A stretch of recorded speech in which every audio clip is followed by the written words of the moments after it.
Welcome to Expressions. Today we are joined by Kiran Kumar, a martial artist who transitioned from IT to the dojo. We'll explore his journey, the sense of ninjutsu, and how training shapes both body and mind. Let's get started. Thank you, Kiran, for coming to our show. Thank you for inviting me. Thanks. Always happy to talk about martial arts. Yes, and I'm sure we're going to learn a lot today.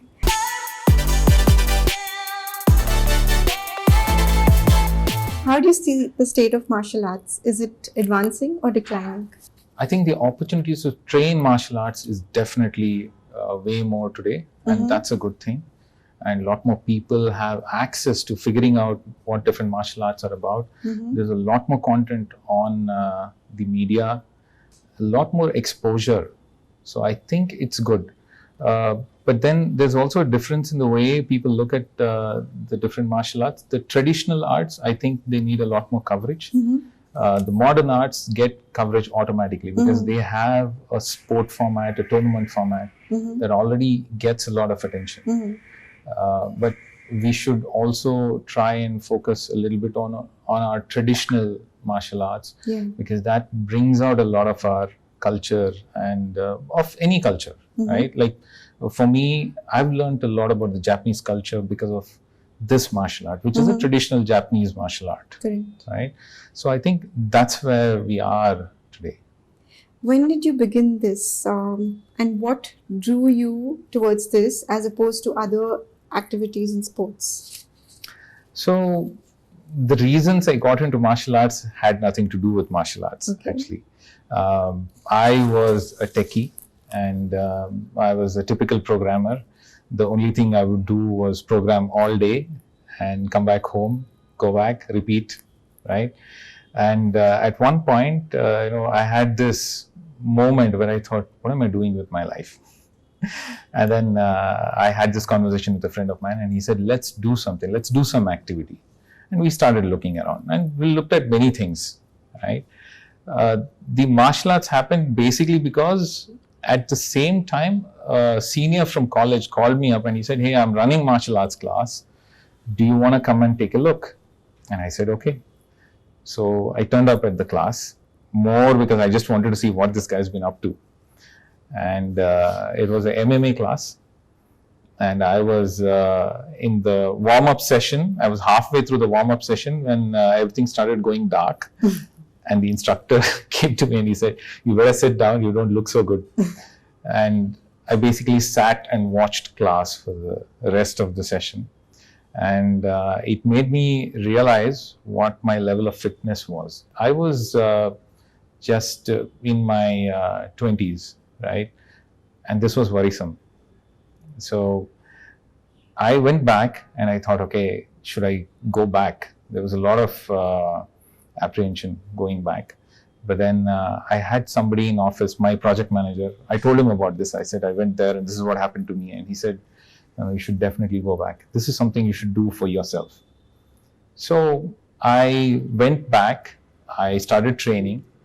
It was hard. To just keep going back was hard because I could see that everyone else was able to do a lot and I was struggling, right? But over time it got a little better and I started enjoying it, and I think I started enjoying it a bit too much.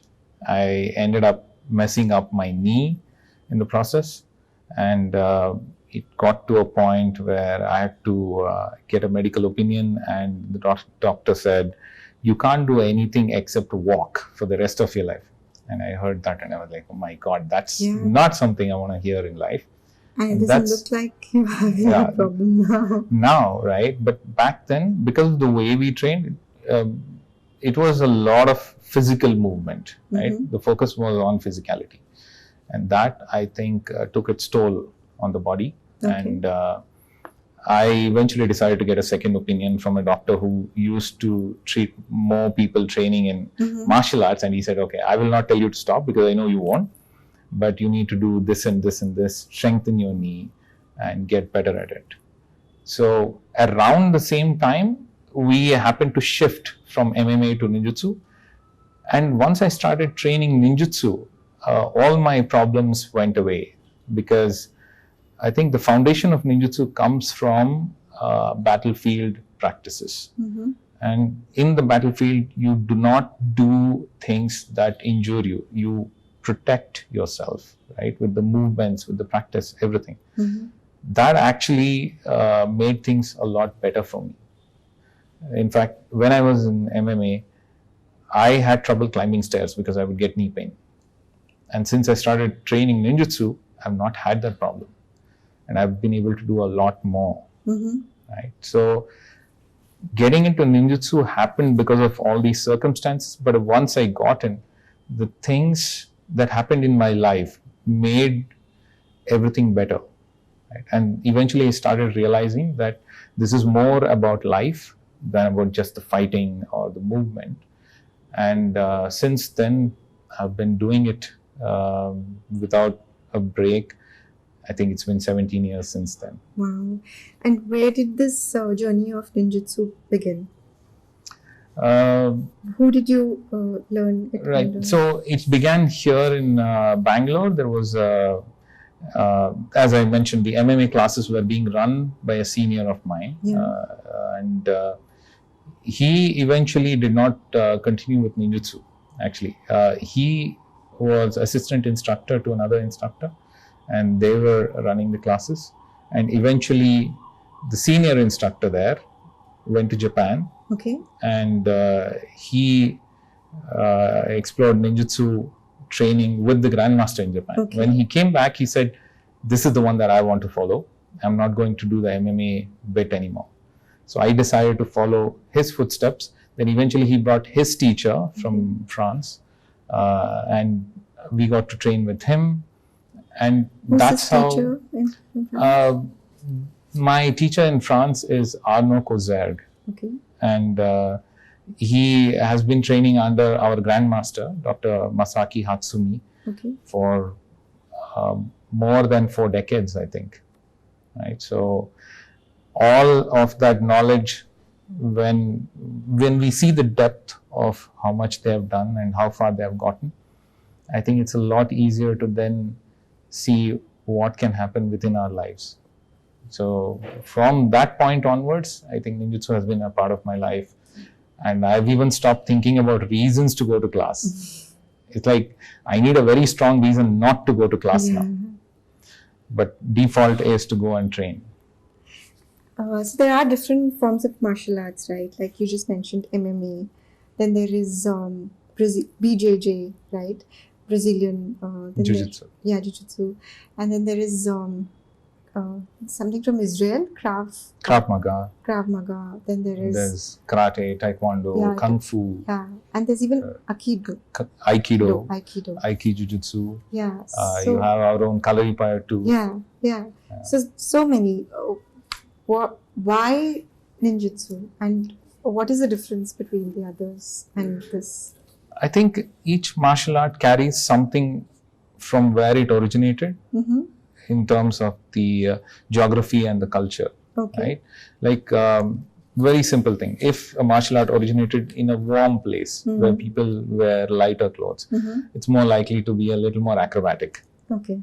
If it originated in a cold place where they're wearing heavy, clothes, Robes. Yeah. then their stances will be a lot more grounded, Mm-hmm. right? They want to be having a stronger balance, Yeah. right? So these are some of the things that come in on the physical side of it, Mm-hmm. but also some bit of the philosophies of that culture get into the martial art, Mm-hmm. right? So when you look at all the different martial arts, each martial art has a personality. Okay. And for any practitioner, it is important that your own personal perspectives and the way you resonate Yeah. with that martial art is something that you need to discover. And that's what makes you a good practitioner. Okay. So for me, a lot of things within ninjutsu resonated with my own thoughts, right? Mm-hmm.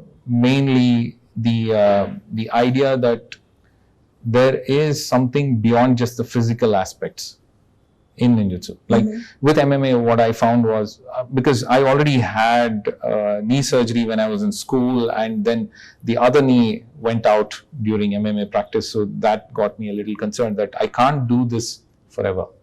At some point, I had to find something that works but doesn't damage my body, right? So when I started learning ninjutsu and I learned about how the practices are oriented and the philosophy of movement, because this is a movement-based martial art, right? You have to look at it differently in terms of how you deal with any attack, right? You can't be simply thinking about what is the amount of strength I have to put in, what is the amount of speed I have to put in. There's always somebody stronger, faster out there. So you start looking at the whole situation holistically, and that resonated very well with me. So that's where I think I found a lot of things getting easier for me, because I didn't have to change too much of my own personality. And the most important thing was I had very good teachers, and they supported me very well. And that is important in a martial art, right? Even my senior instructors that are there training under my grandmaster, they've also told us, if you want to find a teacher, find somebody with a good heart, right? And I did. A lot of them, a lot of my teachers really had like amazing things to teach me. Really? Yeah. So that's why ninjutsu just happened.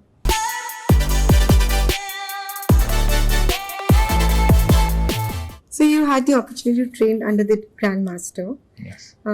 What was he like as an instructor, as a person? Were the two roles one or in the same, or were they separate? It's hard to describe him. Yeah. Because I mean, you have to understand, like I'm many generations down the line from when he started, so there are many more senior instructors around him, so it's very difficult to get time with him, personal time. But luckily, because of a lot of teachers I trained with, I was able to spend a short amount of time with him, where more than training, it was the time you spend outside of training with him that tells you about him, right? So the grandmaster paints, and there was this time when I would go sit with him. Everybody gets to go and ask him if he wants to do a painting, and those are the times when you can get close to him, right? And every time I went to him, and I would give my scroll to him, and he would ask, "What do you want?" And I would say, "Whatever you want to give me." And he would write something that's exactly what I needed in that moment. Wow. And I would always be amazed about how that happened. So it showed that even though I have never directly interacted with him, just by being in his space, he knows about me and he knows what I need. And that's the kind of thing that makes you drawn to somebody, that they can see right through you. And I had this feeling. And there was one instance where I got to go to his house and actually sit with him. We were asked to help him out with something, and I was so happy. I went there and I sat with him, and he was looking at some photographs, and we were helping him pick something for his next book. This is in Japan. In Japan, right? And at some point, he looked at me and he said, "Thank you." And I was like, "Why are you saying thank you to me? I'm the one who has to be thankful to you." And, it was like he could see right through me. And he's so amazing and he's so caring as a human being that I can't help but be inspired just by being around him. So what was it that how did he know what did you think? I am still learning that. It's one of the things that we train in our martial art, that when you are in any space, you need to give your full attention to everything around you. Awareness is very important, right? Whether it's people or your surroundings, this is what is going to keep you safe. Otherwise, if you get into a violent situation, what's going to help you? This awareness of your surroundings, right? That is a core part of the training. And you can't expect that you will always know what's going to happen, right? But you can train yourself to be able to look at people and figure out what is their intention. And this happens even in boardrooms, right? Sometimes you can walk into a meeting and you can see somebody is being aggressive. So I think the whole training takes you to a level where you're able to see beyond what is obvious to most people, right? So I'm still learning. I'm still on the path of learning, because he's been teaching new things. He's been evolving the training for us over many, many decades, right? And I'm still following on that path. There is a lot more to learn. So how has the training helped you evolve as a person? Is it all about self-defense and weapons, or is it also other things like inner growth? So, control. See, self-defense comes up in conversations a lot with martial arts, right? But then self-defense is after the fact that, you've been attacked and now you're in a situation where you need to defend yourself. What do you do? But there's a lot that happens before. So training is about being so connected that you can see that a situation is going to change and you can react and be ready for it, be prepared for it, right? It could be as simple as, it doesn't even have to be a violent situation. It could be as simple as, okay, you walk into office and somebody says, hey, you have a meeting with the investors today, and you're not prepared. How do you then go and handle it, right? So these are all things that are part of the martial arts journey, right? You have to learn how to connect with whatever is happening around you, the circumstances, the situations, and the people. And you need to see how these all connect with you, and you need to position yourself in a way where you are in sync with everything, right?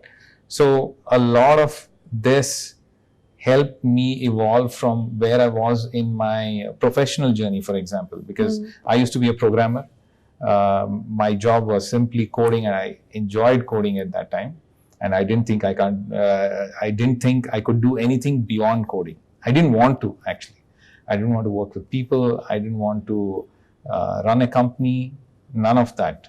But when I started training beyond a certain point, I had to take classes. When I started teaching, it showed me that I can push my boundaries and I can discover more about myself, right? So as I started taking classes, I learned more about how many of my own beliefs about my limitations were not real. And slowly it got to a point where in 2010, actually, and this is a very important turning point in my life, I was in Japan and I took my test for the instructor's license. I passed, I got the license, and then I was headed back from Japan. I was in the flight and I questioned everything in my life. Every thought I had about myself, everything I believed about myself, I questioned it. And many things were shattered. Like, give us an example. Like, one of the things was that I didn't want to be an entrepreneur. Although many opportunities had come before that point, I had rejected them. In fact, there was a point where I was at a stage in my life where I had a bunch of friends who wanted to start a company with me. We had a product, we had customers for the product, and they said, come be a part of this company, you'll be one of the founders, and let's just do this. And I had designed and worked on the product. And I remember telling them, don't make me a part of the management, make me an employee. I actually went and told them. And on that particular day, in December 3rd, I think, 2010, on the flight back, I had this moment of clarity where I said, no, I don't want to be working for anyone. I came back and put in my papers, and since then I've not looked for a job. So that was one of the major turning points in my journey. And after that, of course, everything that happened over the next 10 years changed the whole trajectory of my life. What helped influence your decision to open school for for this training? Mainly, I think, see, for the longest time, I got my instructor's license in 2010, but for the longest time, I never thought about opening my own school, right? Because I was teaching at my teacher's dojo, and I got very comfortable in that space. But at some point, I realized that there is a responsibility I have to take for my own training as well. And it was in 2019 that I finally took the decision, and my teacher here, actually, he helped me with that decision. Okay. And he said, go start. And I actually spoke to him, and then I was procrastinating for 3 months. Okay. And one day he came and said, Do it. because we used to train with this particular kamidana in our dojo. Kamidana is a representation of the main school in Japan, so we train in front of it. So we had moved from that old space to a new space, so the old one was still there. He came and gave it to me, and he said, this has been waiting for you, go start your class. The next day I started classes. So then, there was no saying no to it. Yeah. So I started classes, I ran classes for 6 months, and then COVID happened. So it gave me new meaning to how I should be responsible for my own training. Yeah. During COVID, because of the isolation and all that, I was worried, how do I train? So I started online classes for a while, and then Did it work? it worked to a certain extent because we were not used to it. I think we were so used to working with each other. Yeah. It was difficult, but I did give it a good enough run for a couple of months. And then I then switched and started training on my own. Right? And at that time, I had a call with a senior instructor from Japan, and he gave me a little bit of guidance. He said, these are not times to stop training. These are times to build up your endurance. These are challenges that will happen. And this is the time that will test your training and your commitment. And I said, okay, that's a good thing to keep in mind. And I started training again on my own. I would just do the movements on my own every day, 100 times, and keep going. Right? And eventually, when lockdown finished, then I even went back to my old place to see if I can restart the dojo. The place was not doing well. It eventually shut down, so I had to look for another space. But because of even the lockdown period had not made me stop, when I came back, it was very easy. I just went to a bunch of places until I found one. And incidentally, this happened to be the space that I had seen the very first time when I decided to start my school. I went there and they said, yes, the space is available. Started that, and I've been running it since then. So what do you do now? Now, And where is your learning center? okay. So in terms of my training, so my learning center is on Lal Bagh Road at a place called Shunya. Right? So we have classes twice a week, Wednesdays and Saturdays. So I'm not doing martial arts full time, not at least in the dojo. Right?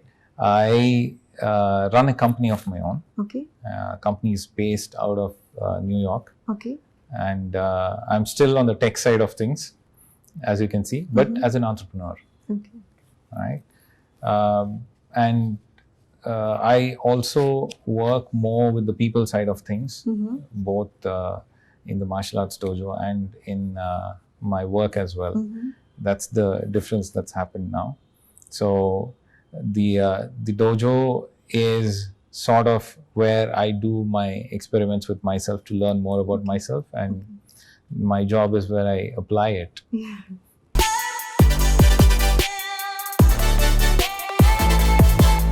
Why is martial arts called an art, not a sport?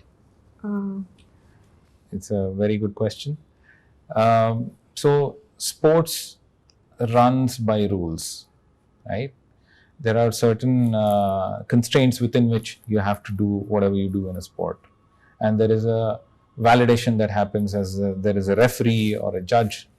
Somebody is there to say, okay, this is the right one, this is the right way to move, this is the right thing to do. But in the art side of the martial arts, it's all about creativity, right?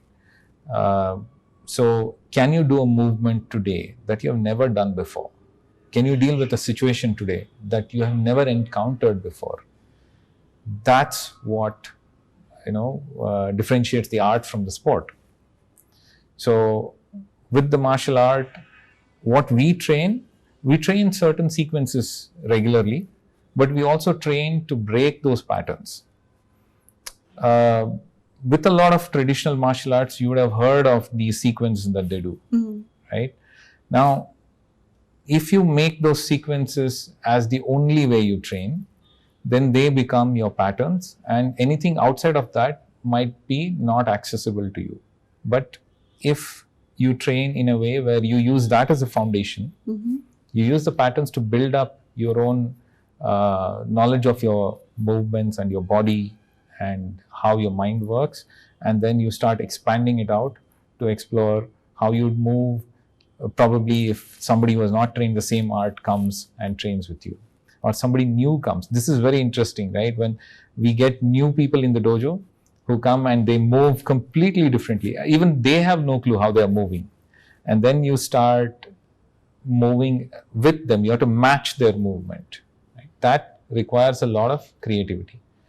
That is what is the art part of it, right? It's all about evolution. Any art form, if you keep copying what somebody else is doing, you may not call it art after a while. But if you are able to create something new in certain moments, then you are evolving. So I think the martial art part is about the evolution side of it. Okay. How does your art generate power differently when compared and seen in the other styles? The comparing two martial arts is very difficult, right? Every martial art comes from a point of inspiration that somebody had. They had a certain idea or something, an epiphany that they had. They started expressing it in their movement, right? So for us, the system we train has 9 different schools. The system we train is called Bujinkan. The style is Ninjutsu. There are 9 schools which are part of the system. The grandmaster has unified all the 9 schools and given us one system to train. And each of the schools had very different origins. Like there was one school which came from a bodyguard school. So all the movements are based on controlling the opponent, right? So you have a lot of ground techniques. And there was another school that came from sailors. So you have a lot of wide stances because the ships are moving and you need to have a good stance. So depending on which school we are training the techniques from, the concepts will change and the ideas will change. So it's the same thing with other styles as well. You have to look at what is it that was the inspiring idea of that school. And you would have heard the names of some of these schools, right? The Asian schools have very weird names, if you ask. Like one of our schools is called the Jewel Tiger School. And you'd be wondering, what does that mean? But it has a philosophical root to it. Now, if you go back in the history and understand what is it that they wanted to convey, it helps you express the idea of that school in a different way, right? So, I've also heard that BJJ, Kalari, they're very good. What is better according to you, Ninjutsu or? What is better depends on the person. This is like asking what kind of food is better for you, right? It depends on your genetics, it depends on your lifestyle. A lot of these things define that. I think it's the same thing with martial arts. Depends on your personality. But you mentioned that BJJ has been inspired by Ninjutsu. The Japanese Jujutsu. Right? So, all martial arts have some connections with other martial arts. One way or the other, right? So, if you look at those connections, they all diverged at some point because somebody had a different insight about it. And they moved in a different direction. Now, it does come down to seeing which of those ideas you resonate with. Because you can't simply say that something's been around for a long time, it is better than something new, because you also have to look at, is the something new innovative and driven by the needs of today's world? Right? There is tradition and there is also innovation. You need to balance out both. Yeah. For us, even with our own training, our grandmaster has always asked us to adapt to today's world and evolve movements. The tradition gives the foundation, but evolution is part of your training. Nice. Define essence. Essence is very interesting that you should say essence, because a lot of what we train, our grandmaster keeps using that word, essence, in Japanese, right? It's whatever is the central element of something that you want to understand. Okay. Right? It could be an idea, it could be a particular thought about it, it could be a particular perspective about it. Different people look at it differently, but the thing that differentiates essence from everything else is that given the essence, pretty much everybody, however they look at it, should be able to come to the same conclusions. Yeah. Right? It has to have that deeper connection with what you want to convey. So for me, that is essence. And share your thoughts on the internal aspects of this martial arts, of the Japanese Ninjutsu. When it comes to the internal aspects, now the physical aspects everybody sees of martial art, but there is also the psychological side and there is also a spiritual side of it, right?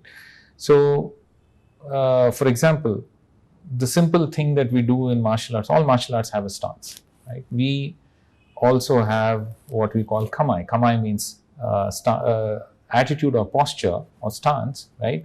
But then the attitude can be physical, it also has to be mental, right? So you can, with the physical posture, convey one thing and you can convey something else with your internal posture. So there is an inner and outer side of you. Now, if you can connect the two, you can do much better with any situation. So you have to understand the relationship between the way you think about things and the way you react to them.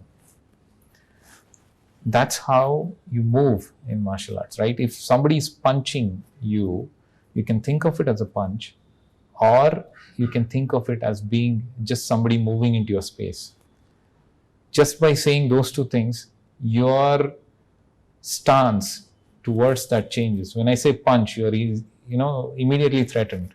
But if I say they're moving into your space, you will think of, okay, I have to move differently and give them space or deal with it in a different way. Right? So you start changing the way you understand things. And that's what changes how you react to things. So you're saying that learning this art could help us even control our reactions. Yes. That's a very important part of martial arts training. That you're... And this particular one. And this particular one, or any martial art, I would say. Right? Reaction means you're repeating an action. It's something you have done before. And that can only be as effective if the situation is exactly the same as before. But as we all know in life, there are seldom situations which are exactly the same as something in the past. Because for a very simple thing, the person who faced the situation in the past is different from the person who faces the situation now, because they've evolved because of that experience.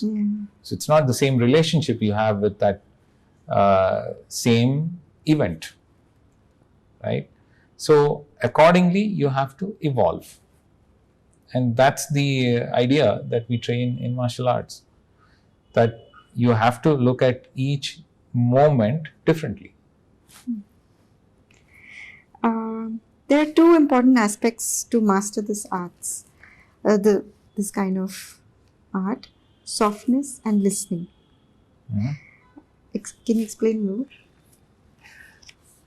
I think if you look at listening. It's more about how you take in information. And the more present you are, the more we have this idea of Naka Ima that grandmaster is always telling us. It's about being in the middle of here and now. So you are present in the space. You're not thinking about anything else. You're not distracted by anything else, but giving your full attention to whoever you're with and whatever you're doing. And that will connect you to the situation and help you move in a way which is the most natural movement for that particular time and space. Right? So it's all about understanding your time and space and figuring out the connection between that. Anything you look at in martial arts has to do with distance and timing. Okay. Right? But we always think of it as something has happened and then what is the distance and timing you need to do. So if you are late, you are always in a rush. Yes. But if you can see it before and get there before, you will not be in a rush. So that's how you have to look at this whole, way of understanding what you're doing. And there's also a lot of grace, in especially the Japanese form of martial arts, right? What do you have to say for that? Why is it that whatever little I know, I don't see that much grace in Taekwondo, in the other karate. I would say any martial art, if you really want to see how it's like, go to the source. Okay. Go to the oldest practitioners you have. Go to the lineage. Look at how they move, and then you will be able to see how they are. And if you look at those people, you will see that the grace comes as a matter of practice. It's like you're polishing the art. At some point, it will shine just as bright. Right? So people who have trained for a long time will get that flow and that grace automatically. But if you're looking at sports, a lot of the practitioners are new to it, so they are trying to copy. Right? They're looking at masters or whoever they have teaching them, and they're trying to copy. So you have 3 stages that you go through when you learn anything. We have this idea called shuhari. Okay. Right? The first stage is when you don't know anything. So you look at somebody who's doing something and you copy it. And you may not be able to do it as well as them or exactly like them. The second part is the ha, which is the repetition. You keep repeating it so much that your body internalizes it. And the third part is you find your own expression of it, which is which is the truth, which is your truth, which is the best thing for your body. Now, everybody in a martial art cannot do the exact same movement because they're all built differently. So if you keep practicing, you will find what is the best way your body and your mind can get this done. And that will be graceful because you're in sync with it. Yes. How does Shaolin fists and limbs knocking apply over here and to real world self-defense or life protection? Does it apply here? You're talking about conditioning. Yeah. Right? Now, conditioning, I have a different thought about conditioning. I feel that in today's world, you don't need conditioning, mainly because conditioning was done, according to me, at a time when you were in much more dangerous times, and that conditioning would save you. But you also have to look at what conditioning does to you, because conditioning leads to calcification of your joints and your bones, right? So there may be effects later on in your life, but conditioning, you can do it to a certain extent and use it. But we don't live in times where these things are as necessary, right?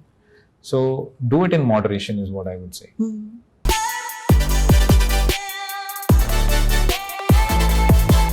In Japan, martial arts represent values like cultivating your humanity, self-defense, and deference to authority. How is it different in India? I think it has to do with individual schools and the teachers. Yeah. to the extent that they follow those philosophies. And it also has to do with the culture that it originates from. Yeah. Like for our art, we have these 5 precepts coming from Buddhism, right? We call them the Gojo, the 5 principles, which is the first one is Fumetsu no Fusei, which says endless giving. Okay. Okay. The second one is Mamichi no Jikai, the right path of justice, right? And then the third one is Shizen no Ninniku. It talks about endurance and perseverance. Okay. And then there is Komyo no Satori, the big light of enlightenment. And then you have Shizen no Choetsu, which is transcendence, finding a way to go past your limitations in a natural way, through a natural process. So those are different levels, you're saying? Or Those are different ideas that guide us, okay. right? Mm-hmm. So what that tells us is that martial arts goes way beyond simply learning to deal with violence and fighting, right? It has to do with life itself. Like, where would you fit endless giving into a martial art, right? Unless you understand that even when you train with somebody, you're giving them something. And you have to give it with no expectation of getting anything back. You have to give it freely. That's the idea. So if I'm training with somebody, and we train with swords sometimes, and we have to put our lives in each other's hands, right? So it's a gift that we're giving each other. And that gift we have to give without saying that I'm giving you this because you will give me something back. There's no transaction there. And every one of those ideas will play out in your life in different ways as you start using it, and especially your martial arts journey. Lovely. So in Ninjutsu, how many levels are there and how long does it take for a person to excel or master it? The second part of the question, the answer is only one lifetime. Okay. Okay. The first part is we have a certain number of levels, 9 levels before the first degree black belt. Okay. And there are 15 levels after your black belt. Okay. Okay. And at 5th degree black belt is when you get your instructor's license. Mm-hmm. And beyond that, there are still 10 levels. So you can imagine how much evolution is there. And you've completed all of it? I am at 14th. Okay. There's one more. Okay. And what are the etiquettes and discipline one needs to follow? Etiquettes is... Do you bow your... We do have a certain etiquette in the dojo that we follow. Yeah. And the most important is this short prayer that we say at the beginning of class, which is Shikin Haramitsu Daikomyo, which is just an affirmation to ourselves that we will keep our mind open to any learning that may come at any moment. It's like inviting enlightenment to yourself. Lovely. Right? Enlightenment sounds like a very mystical, big deal kind of thing. But the way I see it, enlightenment means not being burdened by things, to be lighter, so that you're free to accept whatever is being given to you or whatever is coming to you in that moment. And do you use weapons and swords also? Yes. In fact, within the 9 levels before the first degree black belt, we have 9 weapons that we train. Okay. Right? All the different distances, everything from knife to what is called a kunai. It's a spade. A lot of people who watch anime know what a kunai is or think they know what a kunai is. But then you have short sword, you have the katana, you have the sticks, you have 3 foot, 6 foot, 4 foot staff, then you have a spear and what is called a naginata, which is a stick with a sword at the end of it. Okay. So we train all these, and this is before you get your black belt. And after you get your black belt, you can train. There are a lot more weapons you can train with, and mostly we train with these weapons not because we use them on the streets today, but to understand how we can work with different things that are going to help us as extensions of ourselves. Okay. So when you train with a short weapon, your distance changes. When you train with a long weapon, your movement and timing, all those change because the amount of space that you have and that you want to use will be different. So even a rope can be used as a weapon. And the thing you have to understand about a rope, for example, is you cannot control exactly what a rope will do, but you have to learn to adapt yourself to move around that. And it works well for relationships also, right? Very much. Yeah. So what comes first, like the sound accompanied by punches, and then the thumps on the mat? How does it go? So there are many aspects to how you use it, right? Okay. You can use sounds, you can use the visual side of it, you can use your movement, you can use your stance. So these are all different dimensions to your training. Okay. Like, for example, there are some movements that we train from the time we begin to the time that you are a 15 dan, you still do the same movements, but you do it at a different level. You add more dimensions to it. And all these are different dimensions that you can choose to add whenever you want once you've trained it. So it's like having a backpack. You have everything available. You can pull out whatever you want anytime you need it. Yeah. But you'll obviously try not to use it, right? According. Yes. So, like you were like mentioning. if you have trained using a sword and you have to draw your sword at every situation, that means you're not practicing at a high level. Right? The grandmaster always used to tell us to punch and kick is the lowest form. If you can resolve a situation without resorting to violence, that is the highest form. And one of the things that he mentioned that his teacher told him, towards one of the last things he taught him was this idea of Josei Goshin Jutsu. Josei Goshin Jutsu means women's self-defense. And he said, try learning how to fight in that way where violence is not coming into the picture and you're still controlling the situation. And he said that was the hardest thing to learn. How can one do that? We'd like to hear more about it. Well, and women learn? Do women also do this now? Yes, women do train. There are a lot of amazing practitioners I've seen during my training. Some of the my favorite teachers, whose movements I look at and I'm like amazed, are women instructors of the Bujinkan. And it's very impressive to see how they move. And what I would say is you should see some of their videos to really understand how movement and grace can replace violence. And it's not something I can explain in words. Okay. I think these are all some things that you should experience, and only then it will make sense. Today, I think there is a lot of academic conversation about martial arts. People will sit and judge a martial art without ever trying it out. My advice is go try it for at least 3 to 6 months and then figure out for yourself whether it actually works or not. And you connect with it or not. Yes.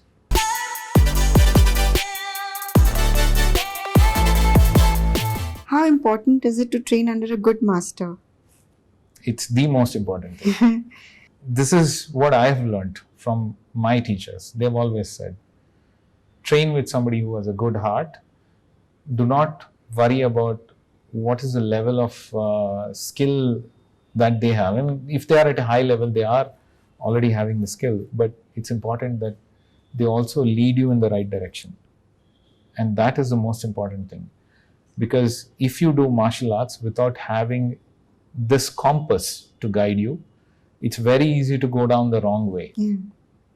Right? And then your growth, your evolution will stop because of that. If you really want to evolve, you have to be free in your mind and you have to know where you're headed, and you have to have the right kind of teacher who will give you the right tools at different points in your evolution.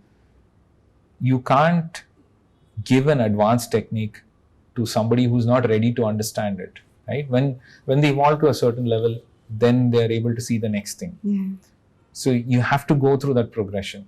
And somebody who understands this and who's able to take you through that can make the difference between, whether you just do something and you forget it, or it becomes a lifetime of journey. Are you a good teacher? You would have to ask my students. Also, we'd like to hear more about your evolution throughout this journey, development, personal growth. I think evolution, well, my whole life has changed since I started training because of my training. Now there is no way I can question that. I had the most amazing people I trained with, and all of them had such a huge impact on my life in terms of how I saw myself, what I thought I could do, where I thought I was headed, and eventually where I am today. All of that, everything leading up to me running my own company, everything has happened because of this martial art. Okay. The training has changed the way I see things. The training has changed the way I respond to things. I don't want to say react, because reaction was a big part of my life at one point. And I had like very fixed reaction to certain things. And that's one thing that's changed. And if there is one thing that I've learned in this martial art, it's that there is no such thing as an end level when it comes to evolution. The day you think you know everything is the day that you've stopped evolving. And one of the things that my grandmaster always told us is the most powerful words are I don't know. When you say I don't know, there is a possibility that you will know, and that you acknowledge that there is knowledge outside of yourself that is way more powerful than what you already know. Right? These are certain things that have driven me to continuously see what I am able to do next. Yeah. And in every aspect of my life, I've always discovered that there are things that I didn't know were possible, or certain things that I thought were possible but were not good for me. All these things happened because I could get that mindset and use that in everyday life.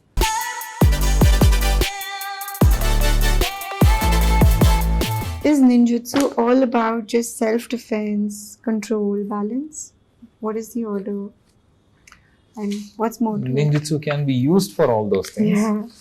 But for me, the hashtag I use with my videos is training for life. That's what I think ninjutsu is about. Okay. Because ninjutsu is associated with ninjas, and everybody knows from the movies what ninjas are. But actually, the interesting thing is the nin in the word ninjutsu stands for perseverance. It means to keep going. Right? You always try to evolve to the next level from wherever you are today. If you evolve 1% every day, by the end of the year, you are 3 times as better. Yeah. Right? So, whether it is big or small, you just keep evolving to the next stage. Okay. And there are always new things that life throws at you. The moment you feel, okay, I've mastered this, it shows that there's more. And this is something we keep learning. You said you have a lot of female students as well, right? In the Bujinkan, yes.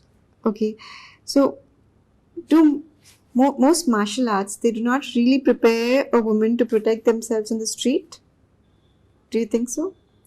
I wouldn't say most martial arts. What I would say is women have to train things differently. Right? Because the way women work with something and the way men work with something is very different. And that's why you need to change the way you train, and then it can be effective. But for that, you need to see what is best suited for them, because psychologically, physically, and even in terms of how we deal with situation, circumstance, these things are different for men and women. It's also because of how the society is or that particular area is. Those also make a big difference, right? So if they're trained in the right way, they can be effective. But I think it's also something that comes with the mindset. And with a lot of martial arts, the way it is projected on media is that it's very physical. I think that drives away a lot and of violent also. And you say that Yes. this is not supposed to be. If you train it right, it should be empowering and not. It shouldn't make you fearful. It should make you more confident, right? Yeah. So if you're looking at something and saying, okay, this is something I can't do, it's already driving you away. So there has to be a different way of putting it out so that women can come into it, right? Even, for example, I mean, your last podcast, I heard about women in gyms. Yeah. Right? The perception is so different. Yeah. When you change just the channel of delivery, Yes. so much changed, right? Online. So it's the way you put the message out. Yeah. I think that makes a big difference. Mm-hmm. And women can definitely do a lot more in terms of building up their awareness of situations and how they're prepared for it. But they do need a good environment where they can train people they trust that they can train with. I think that's the important thing that we need to look at.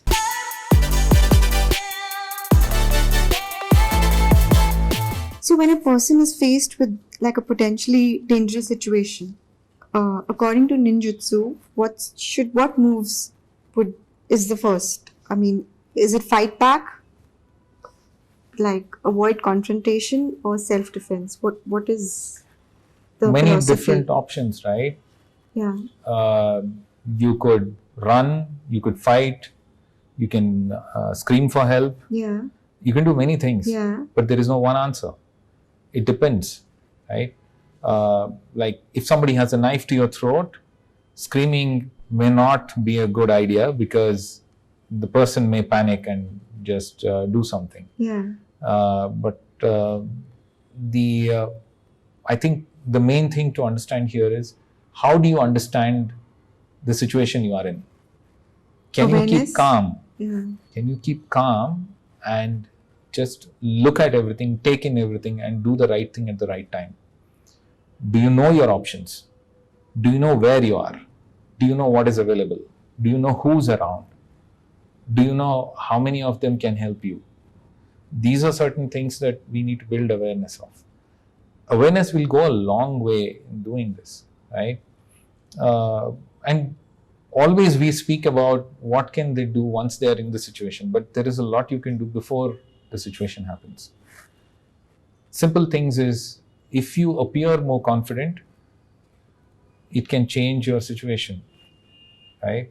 At some point we did a little experiment. There was a course being conducted by a friend of mine, which was about training women for self-defense, and he did a little experiment. He took us outside and he said, look at all the people walking around. If you had to attack someone, who would you attack?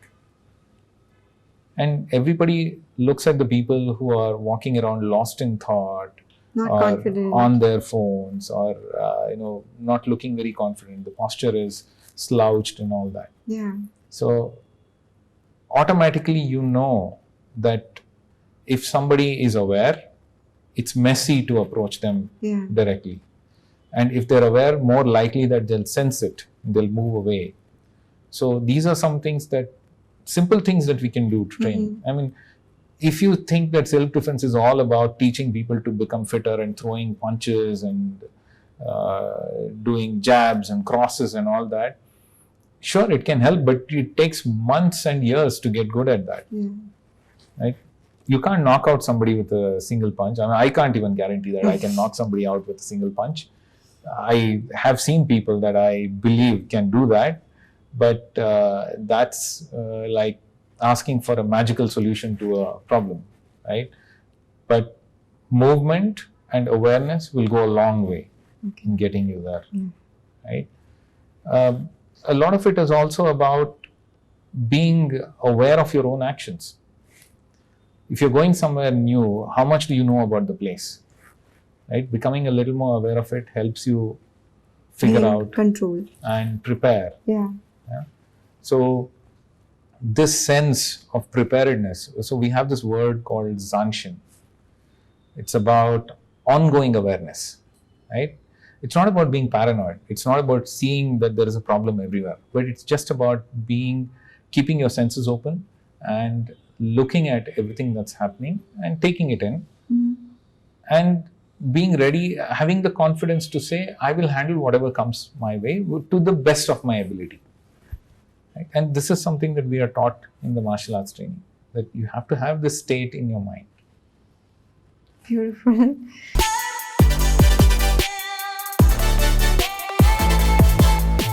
How do you assess the growth and progress of your students? Well, there is a set syllabus that we follow, Okay. At least until the first degree black belt. Okay. And beyond that, we start specializing in the school. So, of course, the grandmaster has given us a lot of this knowledge in the books he has published, in the DVDs he has published, and in the training that we have received from him. So, they all give a certain pathway for us to follow. And at a certain level, there is no syllabus. After that, it's all about how you connect with everyone. And it's then going beyond anything that you can put down as criteria. So you have to transcend all of it. Why do they say to understand a fighting art, you have to be willing to go to the mat? I will change that a little. Okay. You have to be willing to go to the man who came up with the art. Okay. Like in my case, I would say I understood more about the art when I started observing my grandmaster. Whenever I got a chance, whenever I traveled to Japan, I think it's more about observing how they live their life, Yeah. rather than just seeing what they do on the mats. It goes way beyond that. Because what you do on your mats happens because of the kind of person you are. And if you can learn how they live their life, there's a better chance that you will get the essence. You brought the word essence. Yeah. And I think that's the important thing. You get the essence of what drives their movement. I think that's the most important thing. But yes, going to the mats and trying it out as an experiment is important. If you just do it academically, there's only so far you can get. And the mat, you go to the ground level, right? If I'm not wrong. You go to the ground level also, but then you have to look at the situation, because certain things work when you are upright, certain things work when you're on the ground. You have to look at these things. If you take it to the ground, it's only useful if there's only one person you're dealing with. If there are other persons who are around and you go down to the ground, you're at a disadvantage, right? It's difficult to deal with many people when you're on the ground. Yeah. So it depends on what you want to do.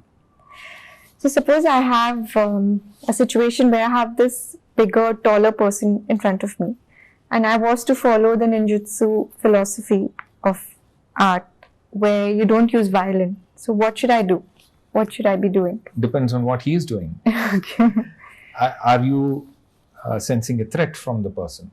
Or has he said anything that makes you concerned? Or are you in a position where you feel cornered? Depending on all these things, you will have to figure out what's the best option you have, right? In the end, you have to be ready to do what it takes. Okay. It's your life on the line. So you do whatever is effective. Okay? It doesn't have to be elegant. It just has to save you. Remember, it's about persevering, going on with your life. So keep your life as the most important thing and do what you need to. Right? I can tell you one similar example on similar lines. Like, if somebody got into a knife fight, what would they do? The chances of you getting stabbed are very high in a knife fight. I mean, statistics show that your chance of survival may be 1%. So what choices do you have? The simple choices is, you know you're going to get stabbed, but make sure that wherever you get hit is not vital. So protect your vital parts and be okay with being cut or stabbed. So in a knife fight, yes, The thing you need to do is make sure like you don't show the front of your wrist, you show the back. Things like that are what you have to look at. Okay. What do you think of Bruce Lee? I think it was amazing. I was a big fan. Really? And are there any other favorite persons like him There are many. that you're fond of? There are many, Yeah. but then that's a different context. Yeah. In the context of movies and entertainment, yes, there are lots of people like that. Even a lot of athletes that you see, you watch them and they have such a wonderful personality, right? I think the most important thing you need to figure out is what you want to take away from them. Mm. And I think with Bruce Lee, one thing that I would take away is very much close to me, which is perseverance. Yeah.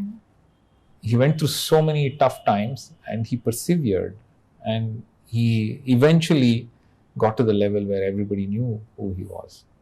If you read his life story, in the beginning it was not as great. He struggled quite a bit, right? But also his story ends tragically somewhere in the middle. So I would say take care of your health. What can people training with you expect? Expect that I will be honest with them about sharing whatever I have learned, Okay. and that there is more beyond that, and we will train. See, honesty is very important when you train. Sometimes we start caring so much about the people we are training with that, we'll not punch hard, or we'll not punch honestly. We'll punch to the side, and simple things like this happen in the dojo. And we were always reminded that, you have to be honest, because the guy on the street will not hold back. And if you're holding back, how does the other person learn to deal with that situation? So honesty is something that's important. And I think commitment and consistency are the other things that really make a difference. Yeah. So those things are what we look for in our training. What kind of message would you like to give the generation now? I would like to say, go and experience things.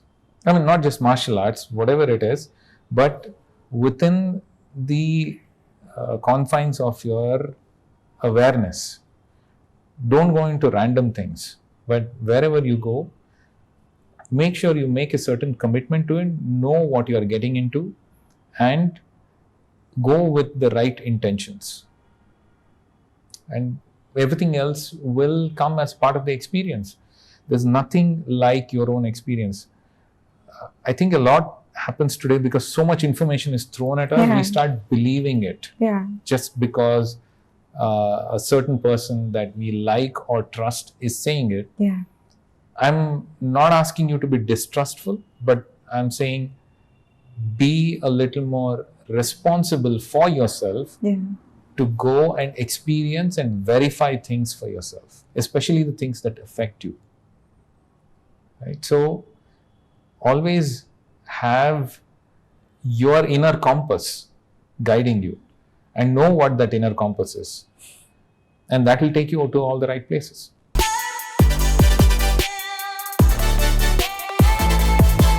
In your opinion, should Indian organizations or schools, arts, be affiliating themselves with a Japan-based organization in martial arts? I think they should teach some form of martial arts philosophies and movements in the schools. It will be good to have. It shouldn't just be academic. There should be some aspect of this. Yeah. Particularly if the style can teach them how to deal with themselves. I think martial arts is a lot about dealing with yourself more than dealing with the other person.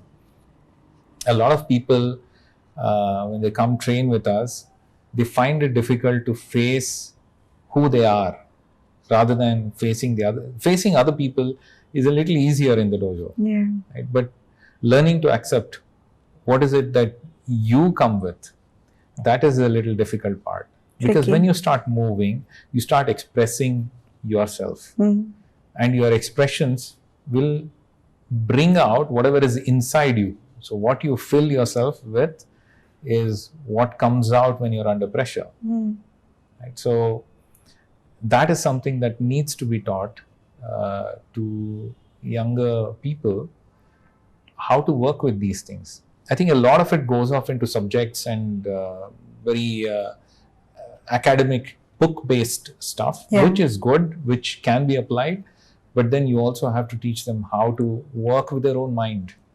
That is something, at least for me, it made a big difference when I learned it through martial arts at a very late stage in my life, but still the changes it has brought about for me are amazing. So I would love to see people get that at a very young age.